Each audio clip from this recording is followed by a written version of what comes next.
Good day sa ating lahat. So ngayon ay October 11.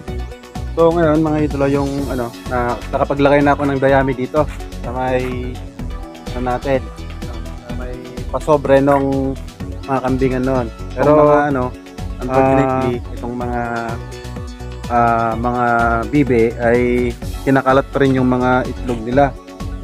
So ito apat. So ito yung nilagay ko. Itong nilagay ko dito. Dati nandun. Sa may kinalat lang doon. Sinulot ko nilagay ko dito.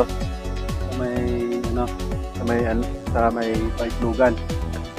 Bale ito yung nasundan na nila na iitlugan. Tapos nilagyan ko rin ng dayami dito.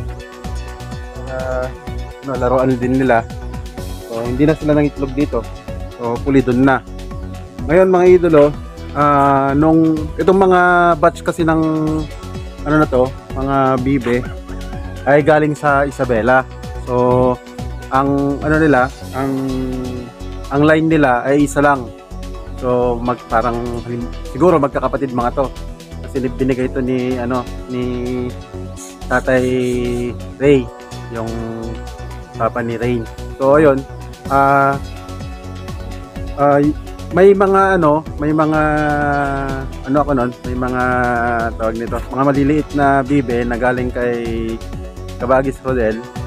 Kaso lang hindi ko nabuhay dahil wala akong brooder. So napakahalaga na kapag magsisimula ka ng ganito ay may brooder ka, mga idolo, kasi para hindi masayang yung effort mo na mag-alaga at maiwasan ang malaking mortality.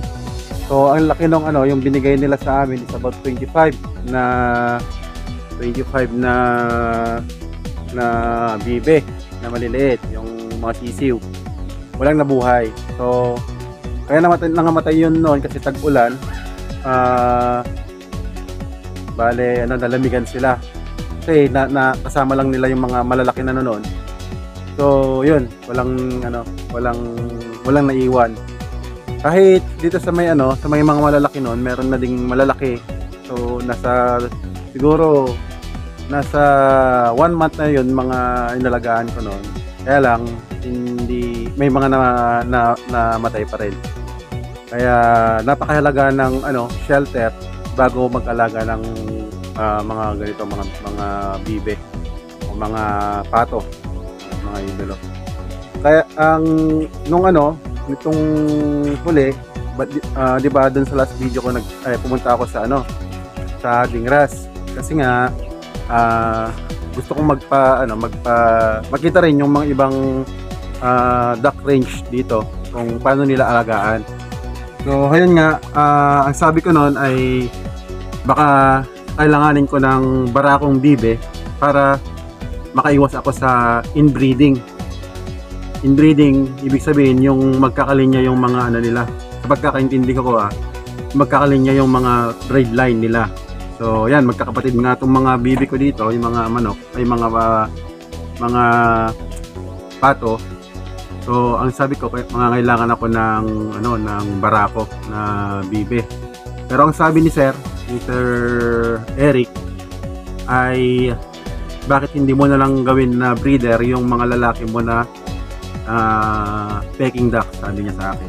So tinanong ko kung pwede yung ganun na pwede daw, mas mapapaganda daw yung yung mga bloodline ng mga pato ko, mga idolo.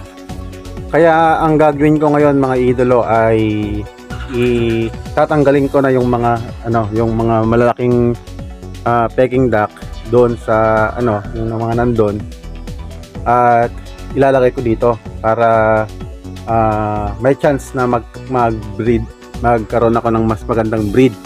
Ngayon mga idolo, ang gagawin ko kasi ay ang una kong ibebenta talaga sa pag-peking duck ko ay yung mga lalaki. Kasi hindi ako pwedeng mag-inbreed doon sa mga Peking duck ng same sa kanilang kasi magkakapatid 'yon mga idolo. Pero 'di ba, meron na akong breeder noon, yung binigay ni Cousin Donald na Peking duck. So yun yung unang-una kong Peking duck na inalagaan. So ang akala namin noon babae siya kasi tahimik lang yung ano na yon. So yun pala yung yung palatandaan na lalaki yung Peking duck. Ibig sabihin kahit wala pa yung sinasabi nilang kulot doon sa may buntot niya, di-distinguish mo na yung lalaki na Peking duck. So yung binigay din sa akin ni Erjan sa Isabela ay lalaki rin mga idolo, kasi hindi rin siya maingay, di gaya ng mga babaeng Peking duck. So ngayon ay alam ko na kung paano i-distinguish yung lalaking Peking duck sa babaeng Peking duck. So yung mga lalaking Peking duck dito ko na ihahalo sa may mga Muscovy duck ko para at least kung pwede na silang mag-breed, kasi running to 3 months na yon, 5 months yata pwede nang breeder yung mga Peking duck. So ayun, titignan natin kung ilan yung matitira na Peking duck na babae doon sa may Peking duck pen natin. Ayan mga idol, pupunta tayo doon sa may Peking duck area. So kailanganin ko to. Dito natin ikukulong yung mga lalaki muna para mailipat doon.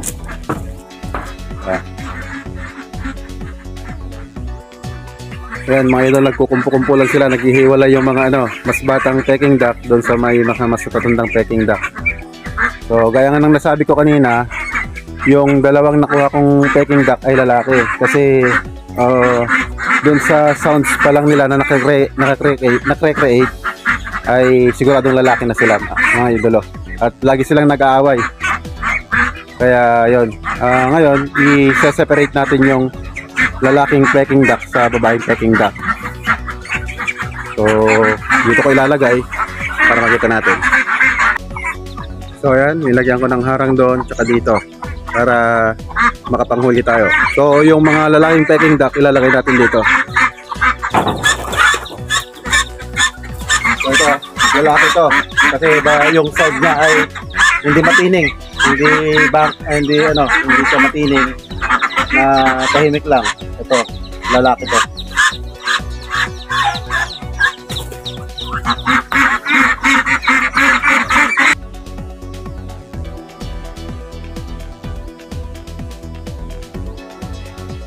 So ito yung sound na ang babae na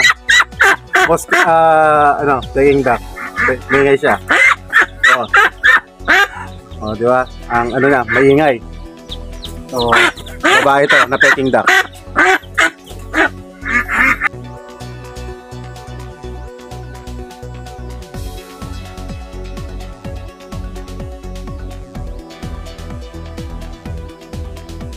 Ito lang yung first batch na ang lalaki ay 11 mga idolo, yung mga babae ay 5 lang. So itong first batch ay 20 noon. Kaya lang yun nga, namatay yung 4 kasi kinain ng mga daga.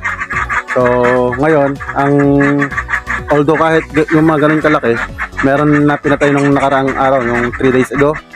So kaya naglagay ako ng ilaw dito. So lang to, 5 watts lang to na ilaw. So konti lang yung yung nagagamit diyan. So ngayon eto, mga Peking duck natin na lalaki, ilalagay ko na doon sa may mga pato para makapag-breed din sila, para mas maganda yung mga breed na may reproduce ng mga pato ko, mas malalaki. Ayan.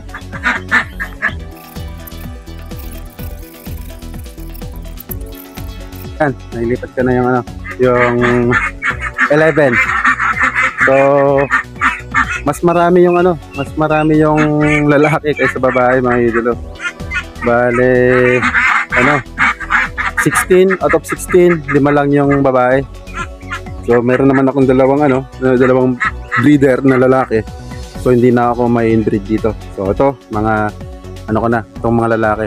Itong mga mga more than 1 month pa lang, hindi ko man i-segregate para dito lang muna. So sa after 1 month na lang i-separate ko sila mga idolo.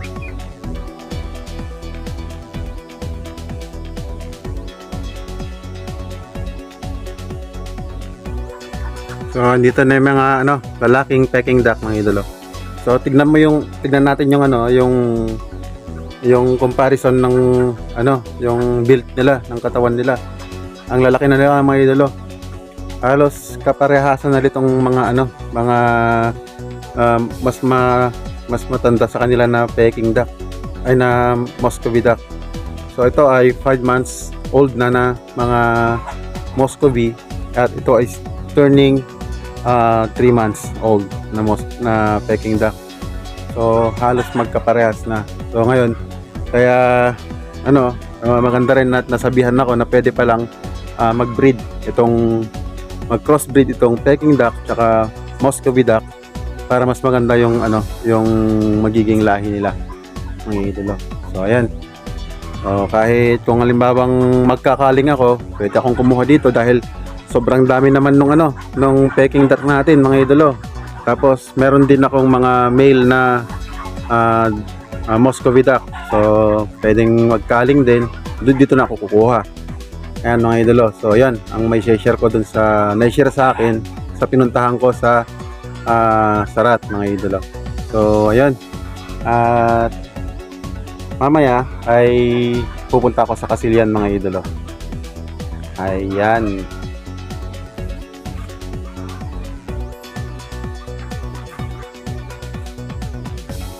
So ito, nandito na ako sa Kasilyan at gumagawa si Kasin ng hagdanan ng mga kambing. Ayan. Kasin, kumusta? Welcome ulit. Ayan si Kasin Renald. At may dito, nandito si Piolo.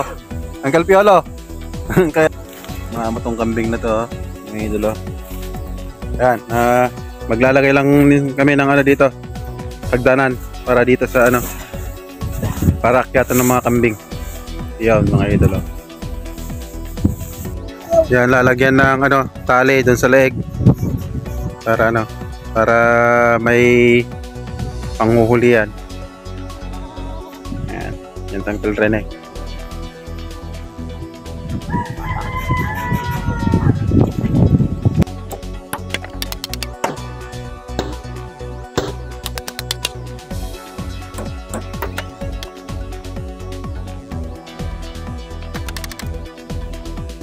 So ayan, patapos na yung hagdanan, pero meron pa dito sa may sidings. Ayan, Kasin Donald. Pagod na siya mga idolo. So ayan, hanggang dito na lang yung video namin ngayong araw na to, at maraming salamat sa inyong panonood. God bless us all. Amen.